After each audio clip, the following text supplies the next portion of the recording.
Venujem sa HR managementu so zameraním na strategický rozvoj zamestnancov. Svoje aktivity by som rozdielila do dvoch oblastí.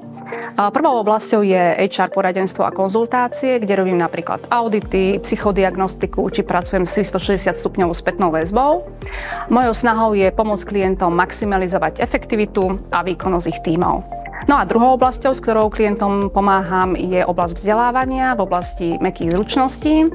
A prioritne sa venujem oblastiam ako efektívna komunikácia, tímová spolupráca, akceptovanie zmien či vedenie ľudí.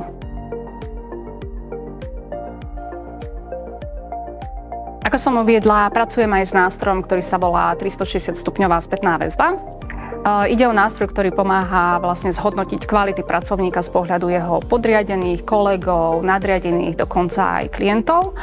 Nakoľko tento nástroj pracuje s veľkým objemom dát a zároveň ho vlastne nasadzujem u dosť veľkého počtu klientov, vznikla u mňa potreba automatizácie mojej práce.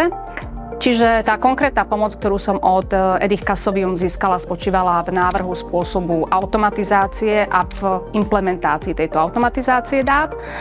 Zjednodušene povedané, to, čo som predtým musela ručne pracne robiť a trvalo mi množstvo hodín, dokážem teraz urobiť oveľa rýchlejšie, vo väčšom objeme a väčšej kvalite.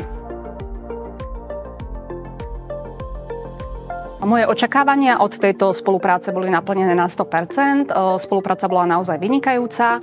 Vyzdvihla by som nielen vysokú odbornosť dodávateľskej služby, ale aj proklientský prístup. Komunikácia takisto počas celej doby dodávky služby bola promptná a profesionálna. Stretnutia mali vždy jasnú štruktúru, hladký priebeh a moje návrhy boli vždy zapracované ASAP.